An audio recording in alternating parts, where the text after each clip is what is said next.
जय श्री कृष्णा, राधे राधे। आप सभी भक्तों का आपके अपने YouTube चैनल श्री कृष्ण दीवानी में हार्दिक स्वागत है।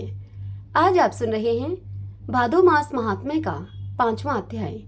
सर्वप्रथम भगवान का स्मरण करते हुए आप सभी मेरे साथ बोलिए। शांताकारं भुजगशयनं पद्मनाभं सुरेशं विश्वधारं गगनसदृशं मेघवर्णं शुभांगं लक्ष्मीकान्तं कमलनयनं योगिभिर्दयानगमयं वंदे विष्णुं भवभयहरं सर्वलोकैकनाथं। ओम नमो भगवते वासुदेवाय। ओम श्री राधा कृष्णाभ्याम नमो नमः। आइए अब आज की कथा का श्रवण करते हैं। ब्राह्मण नरोत्तम ने कहा भगवान से कि हे प्रभु, यदि मुझ पर आपकी कृपा हो तो अब आप तुलाधार के चरित्र और उसके अनुपम प्रभाव का मुझसे पूरा पूरा वर्णन कीजिए। यह सुनकर श्री भगवान बोले कि हे नरोत्तम, जो सत्य का पालन करते हुए लोभ और दोष बुद्धि का त्याग करके प्रतिदिन कुछ दान करता है, उसके द्वारा मानव नित्य प्रति उत्तम दक्षिणा से युक्त 100 यज्ञों का अनुष्ठान होता रहता है। सत्य से सूर्य का उदय होता है, सत्य से ही वायु चलती रहती है, सत्य के प्रभाव से ही समुद्र अपनी मर्यादा का उल्लंघन नहीं करता और भगवान कश्यप इस पृथ्वी को अपनी पीठ पर धारण किए रहते हैं। सत्य से ही तीनों लोक और समस्त पर्वत टिके हुए हैं। जो सत्य से भ्रष्ट हो जाता है उस प्राणी को निश्चय ही नरक में निवास करना पड़ता है। जो सत्य वाणी और सत्य कार्य में सदा ही संलग्न रहता है वह इसी शरीर से भगवान के धाम में जाकर भगवत स्वरूप हो जाता है। सत्य से ही समस्त ऋषि मुनि मुझे प्राप्त होकर शाश्वत गति में स्थित हुए हैं। सत्य से ही राजा युधिष्ठिर शरीर स्वर्ग में चले गए। उन्होंने समस्त शत्रुओं को जीतकर धर्म के अनुसार लोक का पालन किया, अत्यंत दुर्लभ एवं विशुद्ध राजसूय यज्ञ का अनुष्ठान किया। वे प्रतिदिन 84,000 ब्राह्मणों को भोजन कराते और फिर उनकी इच्छा के अनुसार पर्याप्त धन का दान किया करते थे। जब यह जान लेते कि इनमें से प्रत्येक ब्राह्मण की दरिद्रता दूर हो चुकी है, तभी उस ब्राह्मण समुदाय को विदा करते थे। यह सब उनके सत्य का ही तो प्रभाव था। राजा हरिश्चंद्र सत्य का आश्रय लेने से ही वाहन, परिवार तथा अपने विशुद्ध शरीर के साथ सत्यलोक में प्रतिष्ठित हैं। इनके सिवा और भी बहुत से राजा, सिद्ध, महर्षि, ज्ञानी और यज्ञकर्ता हो चुके हैं जो कि कभी भी सत्य से विचलित नहीं हुए। अतः लोक में जो सत्यपरायण हैं वही संसार का उद्धार करने में समर्थ होता है। महात्मा तुलाधार सत्य भाषण में स्थित हैं।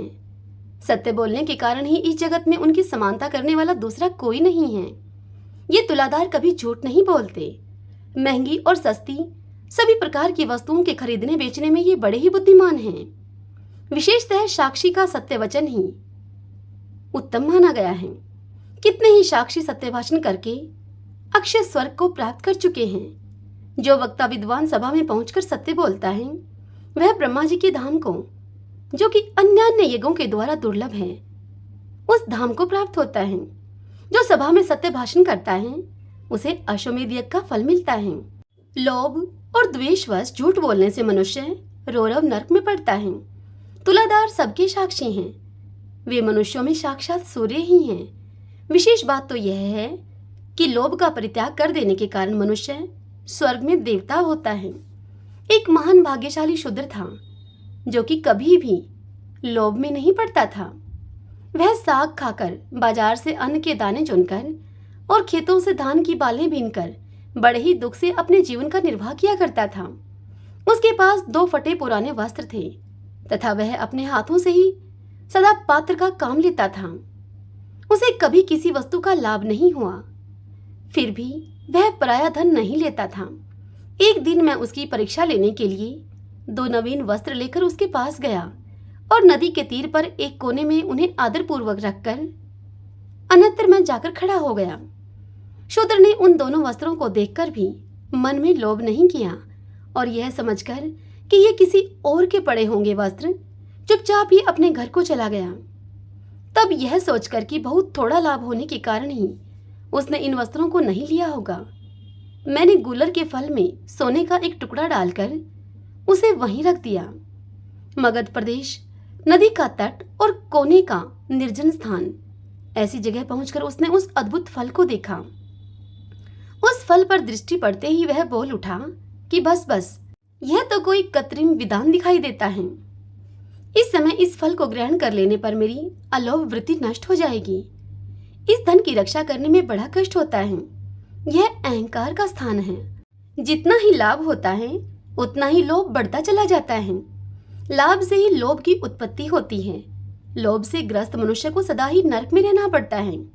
यदि यह गुणहीन द्रव्य मेरे घर में रहेगा तो मेरी स्त्री और मेरे पुत्रों को उन्माद हो जाएगा।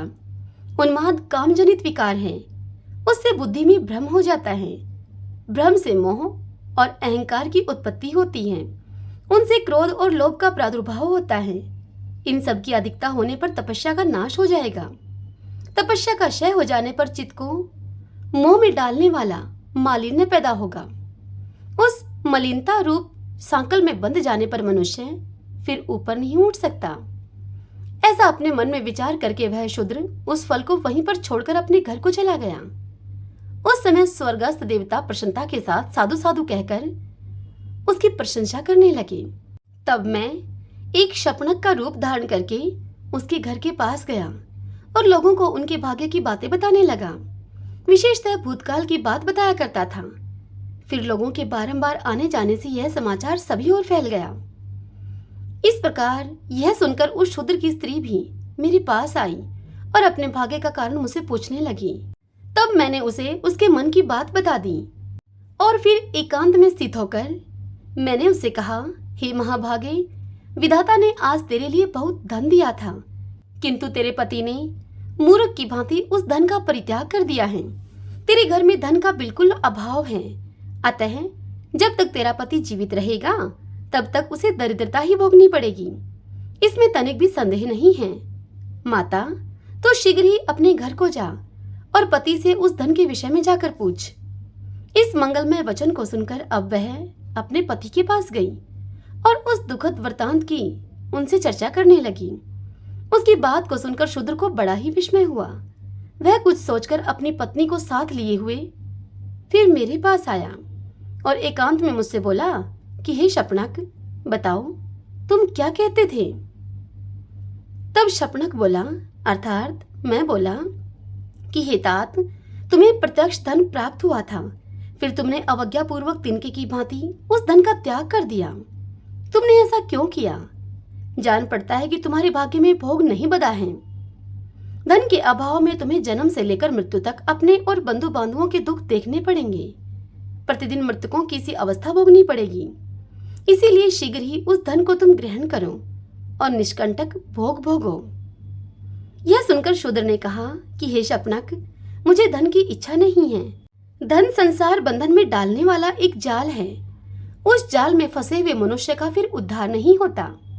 इस लोक और परलोक में भी धन के जो दोष हैं उन्हें तुम सुनो।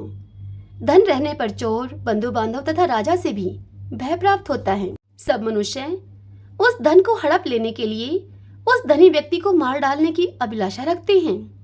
फिर धन कैसे सुखद हो सकता है भला? धन प्राणों का घातक और पाप का साधक है। धनी का घर काल और काम आदि दोषों का निकेतन बन जाता है।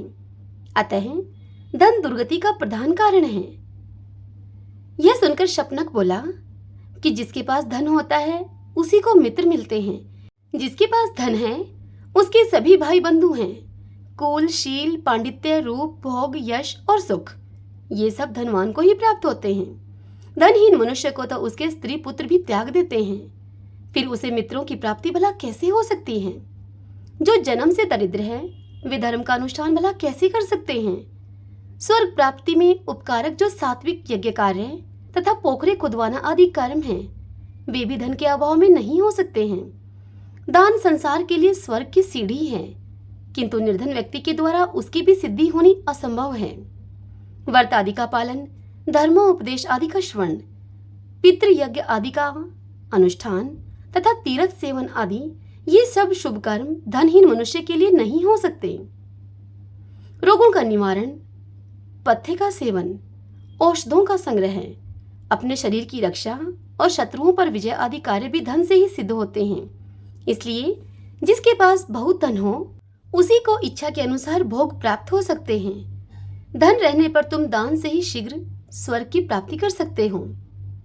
यह सुनकर शूद्र ने कहा, कि कामनाओं का त्याग करने से ही समस्त व्रतों का पालन हो जाता है, क्रोध छोड़ देने से तीर्थों का सेवन हो जाता है, दया ही जप के समान है, संतोष ही शुद्ध धन है, अहिंसा ही सबसे बड़ी सिद्धि है, सिलोचवृत्ति ही उत्तम जीविका है, साग का भोजन ही अमृत के समान है, उपवास ही उत्तम तपस्या है, संतोष ही मेरे लिए बहुत बड़ा भोग है, कौड़ी का दान वह दान ही मुझ जैसे व्यक्ति के लिए महादान है, पराई स्त्रियां माता और पराया धन मिट्टी के ढेले के समान है, पर स्त्री शर्पणी के समान भयंकर है, यही सब मेरा यज्ञ है। हे गुणनिधे, इसी कारण मैं उस धन को नहीं ग्रहण करता हूँ। यह मैं सच सच आपको बता रहा हूँ। कीचड़ लगाकर धोने की अपेक्षा दूर से ही उसका स्पर्श न करना ही अच्छा है। नरोत्तम ब्राह्मण को इतनी बात बताकर श्री भगवान उनसे आगे कहते हैं कि हे नरश्रेष्ठ, उस शूद्र के इतना कहते ही संपूर्ण देवता उसके शरीर और मस्तक पर फूलों की वर्षा करने लगे। देवताओं के नगाड़े बज उठे, गंधर्वों का गान होने लगा। तुरंत ही आकाश से विमान उतर आया। देवताओं ने कहा कि हे धर्मात्मन, इस विमान पर बैठो और सत्यलोक में चलकर दिव्य भोगों को तुम उपभोग करो। तुम्हारे उपभोग काल का कोई परिमाण नहीं है, अनंत काल तक तुम्हें पुण्यों का फल भोगना है। देवगणों के यूं कहने पर वह शूद्र बोला कि इस शपनक को ऐसा ज्ञान, ऐसी चेष्टा और इस प्रकार भाषण की शक्ति कैसे प्राप्त हुई है? इसके रूप में भगवान विष्णु, शिव, ब्रह्मा, शुक्र अथवा बृहस्पति, इनमें से तो कोई भी नहीं है, अथवा मुझे छलने के लिए साक्षात धर्म ही तो यहाँ पर नहीं आए हैं। शूद्र के ऐसे वचनों को सुनकर शपनक के रूप में उपस्थित हुआ। मैं उसको हंसकर बोला कि हे महामुने, मैं साक्षात विष्णु हूँ, तुम्हारे धर्म को जानने के लिए मैं यहाँ पर आया था। अब तुम अपने परिवार के सहित विमान पर बैठकर स्वर्ग में जाओ। तदंतर वह शूद्र दिव्य आभूषण और दिव्य वस्त्रों से सुशोभित होकर सहसा अपने परिवार के सहित स्वर्गलोक को चला गया। इस प्रकार उस शूद्र परिवार के सभी लोग लोभ को त्याग देने के कारण स्वर्ग में सिधारे। बुद्धिमान तुलाधार धर्मात्मा हैं, वे सत्य धर्म में प्रतिष्ठित हैं, इसीलिए देशांतर में होने वाली बातें भी उनको ज्ञात हो जाती हैं। तुलाधार के समान प्रतिष्ठित व्यक्ति देवलोक में भी नहीं है। जो मनुष्य सब धर्मों में प्रतिष्ठित होकर इस पवित्र उपाख्यान का श्रवण करता है, उसके जन्म जन्म के पाप तत्काल नष्ट हो जाते हैं। एक बार के पाठ से उसे सब यज्ञों का फल मिल जाता है। वह लोक में श्रेष्ठ और देवताओं का भी पूज्य होता है। इतनी कथा सुनाकर व्यास जी आगे कहते हैं कि तदंतर उस मूक, चांडाल आदि सभी धर्मात्मा परम धाम जाने की इच्छा से भगवान के पास आए।